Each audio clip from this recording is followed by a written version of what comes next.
वयाची 85 वर्षे ठणठणीतपणे काढल्यावर 1981 साली सालीम अलींना प्रोस्टेट ग्लँडच्या शस्त्रक्रियेला सामोरं जावं लागलं. कर्करोगानं त्यांच्या शरीरात प्रवेश केला होता.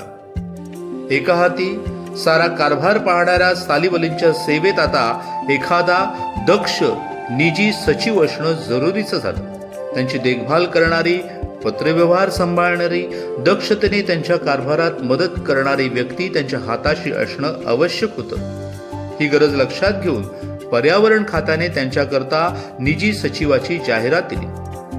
बडोद्याच्या अर्चना मेहरोत्रा या विज्ञानशास्त्राच्या पदवीधर तरुणीची या पदासाठी निवड झाली. 1982 साली प्रथमच सालीम अलींनी आपल्या कामासाठी मदतनीस घेतला. एवढ्यात गेली 40-42 वर्ष ते ज्या वास्तूत राहत आले होते ती वास्तू सोडण्याची पाळी त्यांच्यावर आली. कमरुनिस्ता नीतीचे पती हसन अली यांच्या पश्चात त्यांच्या वारसानी तो बंगला विकला. त्यामुळे 1983 साली सालीम अली अर्चना मेहरोत्रासह किहीमला आले. कमरुनिस्साचा किहीम मधला जुना कौलारू बंगला मुराद मंजिल त्यांना वास्तव्यासाठी मिळाला. किहीमला ते वास्तव्यासाठी गेले तरी औषधोपचारासाठी त्यांना वरचेवर मुंबईच्या जसलोक रुग्णालयात यावं लागले. या प्रवासाचा त्यांना त्रास व्हायचा, पण न कुरकुरता ते तो झेपवायचे. 1983 साली बॉम्बे नॅचरल हिस्ट्री सोसायटीची शताब्दी साजरी झाली. ती धावपळही त्यांनी उत्साहानं केली. शरीराने ते किहीममध्ये असले तरी मनाने ते सोसायटीच्या हॉर्नबिल हाऊसमध्येच असत.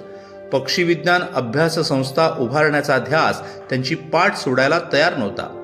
पंतप्रधान राजीव गांधी यांचे सचिव श्रीयुत शेषन त्यांना किहीमला येऊन भेटून गेले. या संस्थेच्या उभारणीसाठी केंद्र सरकार काय मदत करेल, कोणत्या अटीवर करेल यावर चर्चाही झाली. सरकारचं म्हणणं होतं त्यांचा एक प्रतिनिधी संस्थेच्या कार्यकारी मंडळावर घेण्याच्या अटीवर सरकार संस्थेला उभारणीसाठी 4 कोटी रुपये देईल. सालीम अलींची या प्रस्तावाला हरकत नव्हती. मात्र सोसायटीचे इतर सभासद तयार नव्हते. सरकारचा प्रतिनिधी कार्यकारी मंडळावर आला तर संस्थेची स्वायत्तता जाईल अशी भीती त्यांना होती. ही भीती निरर्थक आहे हे पटवून देण्यासाठी, सहकाऱ्यांचे मन वळवण्यासाठी सालीम अली प्रयत्नशील होते. आपल्या डोळ्यादेखत या संशोधन केंद्राची मुहूर्तमेढ उभारली जावी म्हणून धडपडत होते, पण विचारांना आता शरीर साथ देत नव्हतं. कर्करोगानं त्यांचं शरीर ताब्यात घ्यायला सुरुवात केली. त्यांच्या पायावर सूज येऊ लागली. जसलोकच्या फेऱ्या चालूच होत्या. मेंदू मात्र पूर्वी इतकाच तरतरीत, विचारांवर कसलं सावट म्हणून नाही. एकदा जसलोक रुग्णालयातून परतत असताना रस्त्यात एके ठिकाणी त्यांना जखमी घुबड आढळलं. ते त्यांनी किहीमला आणलं. त्या रात्री भोवतीच्या ग्रामस्थांना जमवून घुबडावर सविस्तर बौद्धिक घेतलं. अलीकडे त्यांचा हा नवा उद्योगच होऊन बसला होता. जवळपासच्या ग्रामस्थांना, शेतकऱ्यांना जमवून त्यांना स्लाइड शोज दाखवणं, त्यांचं प्रबोधन करणं सुरू केलं होतं. किहीम मुंबई फेऱ्यांची त्यांची यातायात लक्षात आल्यावर ॲडमिरल आउटीनी त्यांची यॉट क्लबवर सोय केली. पावसाळ्यात या फेऱ्या करणं त्यांना तापदायक ठरलं असतं, म्हणून मुंबईत राहणं सोयीचं असल्यानं सालीम अलींनी ॲडमिरल आउटींच्या योजनेस मान्यता दिली. यॉट क्लबवर मुक्कामास आल्यावर त्यांनी आत्मचरित्राचं लिखाण हाती घेतलं. हाताशी अर्चना मेहरोत्रा होती. गेली 40 वर्ष त्यांच्या सहवासात असणारे आणि तीव्र स्मरणशक्तीचे वरदान लाभलेले श्रीयुत सेराव होते. स्वतः सालीम अलींची स्मरणशक्ती ही दांडगीच. इथल्या वास्तव्यात सालीम अलींनी आत्मचरित्राचं लेखन पूर्ण केलं. यॉट क्लबवर राहायला आल्याने त्यांना आता सोसायटी अगदी हाकेच्या अंतरावर आली. त्यामुळे सहकारी हाताशी आले. तसंच औषधोपचार घेणं सुलभ झालं. या सोयी साधल्या हे खरं, पण तिथलं वास्तव्य सालीम अलींना मानवेना. त्यांनी पुन्हा किहीमलाच परतायचा निर्णय घेतला. मात्र किहीमला परतण्यापूर्वी मुराद मंजिलमध्ये काही दुरुस्ती होणं भाग होतं. त्यांनी ती जबाबदारी वास्तुशिल्पी श्रीयुत उल्हास राणे यांच्यावर सोपवली. श्रीयुत उल्हास राणे निसर्गप्रेमी, निसर्ग अभ्यासक, सालीम अलींना गुरुस्थानी मानणारे. त्यांनी घर दुरुस्तीची जबाबदारी घेतली. काम कुठवर आलं हे पाहायला दस्तुरखुश सालीम अली मधून राणेंच्या बरोबर किहीमला जात. घारीच्या नजरेनं कामाची तपासणी करत कुठे खिडकीची कडी रंगवायची राहून गेलेली आढळे तर कुठे दार कुरकुरताना जाणवे. पूर्वीसारखे आताशे कारागीर काम करत नाहीत ही त्यांची नेहमीचीच तक्रार. राणे देवगडचे. देवगडचा हापूस आंबा जगप्रसिद्ध. राणेनं सालीम अलींनी बजावलं, देवगडहून हापूस आंब्याची कलमं आणून बंगल्याभोवती लाव. 5-6 वर्षात फळ लागेल, मग दाबून पार्टी करू. वयाच्या 90 शिरल्यावरही आंब्याची कलमं लावून फळांची वाट बघायची तयारी. मुराद मंजिलची दुरुस्ती झाल्यावर यॉट क्लब सोडला ते किहीमला परतले. किहीमला आल्यावर सर्व देखभाल करायला अर्चना मेहरोत्रा होतीच. ती त्यांची सारी गृहस्थी पाहिली. तिने भाज्यांचे धान्याचे वर्तमान भाव सांगितले की सालीम अली भूतकाळात जात. त्यांना आण्या पैतले भाव आठवायचे. महागाई काय प्रचंड वाढली याची कल्पना यायची. मधल्या 45 वर्षात कमरुनिसाने त्यांच्यापर्यंत कसली झळ पोचू दिली नव्हती. त्यामुळे बाजारभावाच्या चढ उताराबाबत ते अनभिज्ञच होते. ते नेहमी म्हणत, कमू आणि हसनमुळे मला गृहस्थीचा पसारा मांडावा लागला नाही. सारा भार त्यांनीच व्हायला. म्हणतो मी माझा पूर्णवेळ पक्षी अभ्यासाला देऊ शकतो. पक्षी विज्ञानात थोडीफार भर टाकून मी त्यांच्या ऋणातून मुक्त व्हायचा प्रयत्न केला आहे. 1985च्या सप्टेंबर महिन्यात आपल्या नुकत्याच प्रकाशित झालेल्या द फॉल ऑफ अ स्पॅरोच्या प्रतीवर स्वाक्षरी करण्यासाठी ते बुक पॉइंट या पुस्तक विक्रेत्या कार्यालयात बसले होते. स्वाक्षरी करण्याचे काम चालू होते. त्यावेळी त्यांना बातमी मिळाली, त्यांची राज्यसभेवर नेमणूक झाली. या वृत्ताचं उपस्थितांनी जोरदार स्वागत केलं, पण सालीम अली विनयानं उत्तरले, मी राज्यसभेत कोणत्या पक्षाचा म्हणून जात नाही, पक्षांची बाजू मांडायला जातोय. एका झेपेत 2-2 पायऱ्या ओलांडत जिना चढून जाणारं तारुण्य 10 वर्षापूर्वी ओसरलं. त्या काळात त्यांना हा सन्मान लाभता तर त्यांच्या चळवळीला अधिक जोम येता.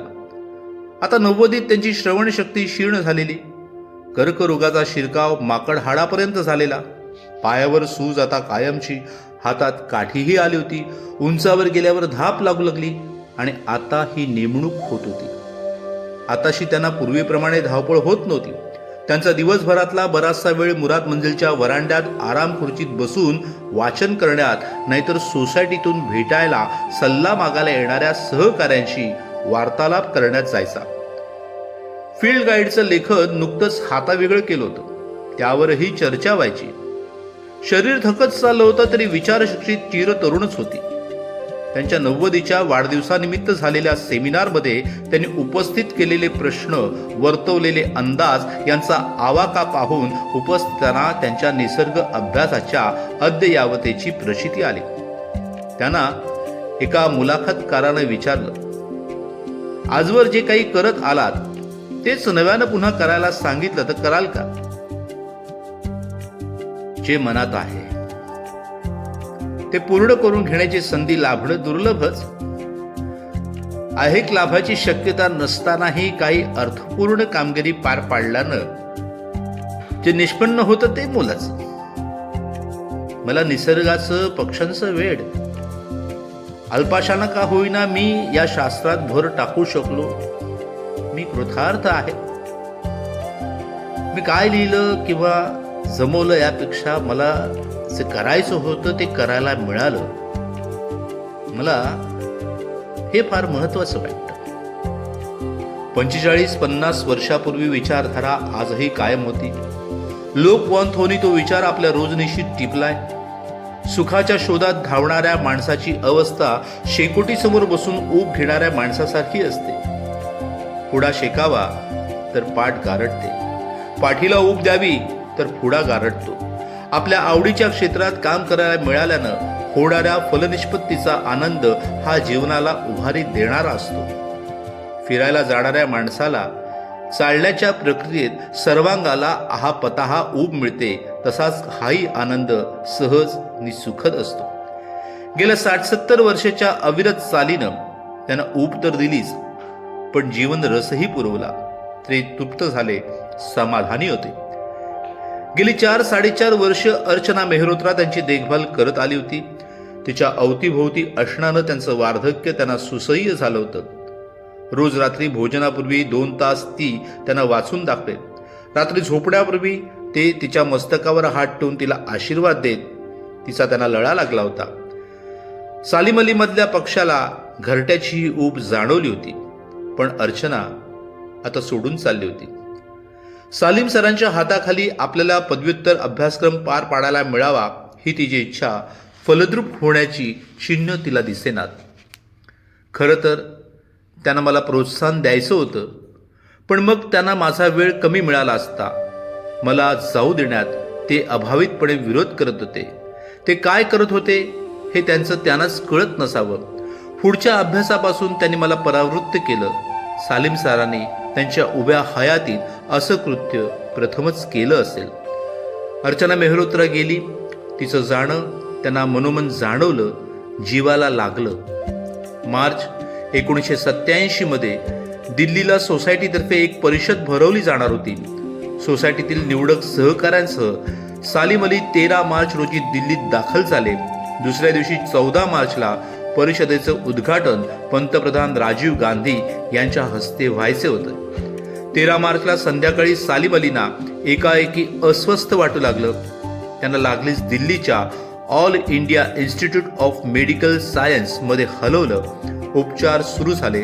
उपराष्ट्रपतींनी पंतप्रधान तिथे जाऊन त्यांची विचारपूस करून गेले. 2 आठवडे सालीम अली जीवन मृत्यूच्या सीमेरेषेवर वावरत होते. 30 एप्रिलला त्यांना मुंबईत आणलं. आता त्यांना यॉट क्लबवर किंवा किहिमला ठेवणं धोक्याचं होतं. त्यांच्या आतेभावाकडे अदनान फतेह अलीकडे पाली हिलवर त्यांची सोय करण्यात आली.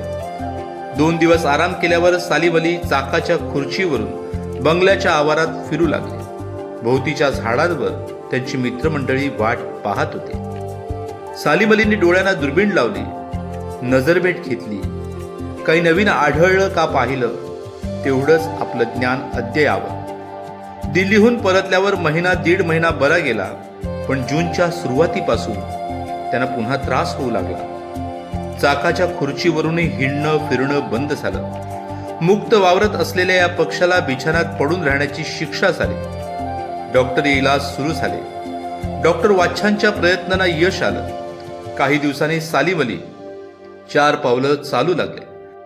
त्यांना डगमगत चालताना पाहून डॉक्टरने विचारलं, मदत करू का काही? हो, एक मदत करा, तेवढं बिछाण्यात अडकून पडणार नाही एवढं बघा. सालीम अलींना बरं वाटत नाही असं समजल्यावर त्यांना भेटायला येणाऱ्यांची रीघ सुरू झाली. मित्रमंडळी, सहकारी, विद्यार्थी, नोकर-चाकर पडल्या पडल्या ते साऱ्यांची चौकशी करत. प्रकाश गोळेने आणलेलं गुलाबाचं फूल किंवा उल्हास राणे यांनी आणलेला देवगड हापूस आवर्जून कौतुक करत.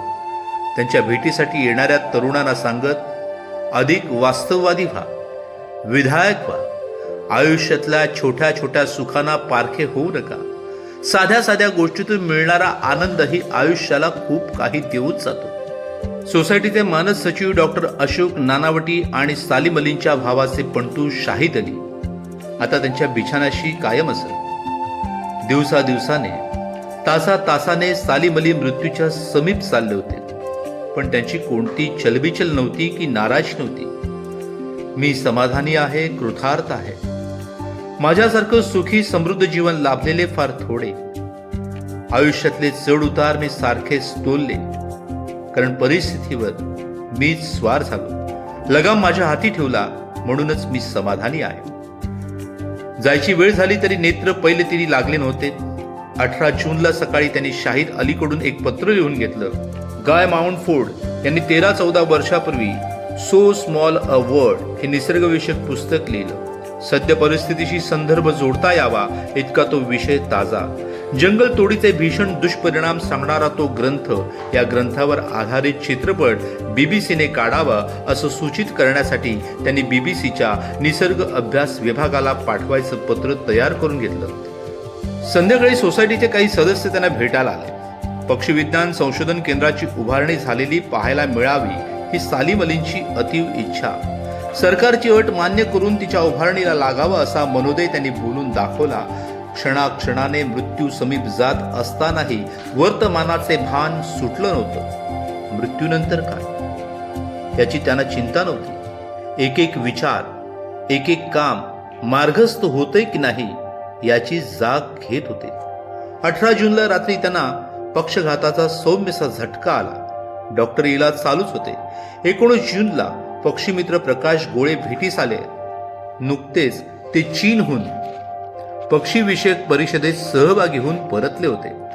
त्यांच्याकडे सालीम अलींनी परिषदेची चौकशी केली, नवं वर्तमान जाणून घेतलं. रात्री नेहमीप्रमाणे डॉक्टर अशोक नानावटी आणि शाहिद अली सोबतीला आले. सालीम अलींच्या पाठीत दुखू लागलं म्हणून बाम आणायला शाहिद रात्री 11:30च्या सुमारास आपल्या घरी गेला. त्याचं घर अदनान फतेह अलीच्या बंगल्यापासून जवळच काही अंतरावर असल्यानं घरी जाऊन येणं त्याला सोयीचं होतं. सालीम अलींची अस्वस्थता वाढतच गेली. डॉक्टर नानावटी त्यांना आराम मिळावा म्हणून प्रयत्न करतच होते, पण अस्वस्थता कमी होत नव्हती. तास गेला. शाहिद परत येऊन पाहतो तो डॉक्टर नानावटी सालीम अलींच्या शेजारी विमनस्क होऊन बसलेले.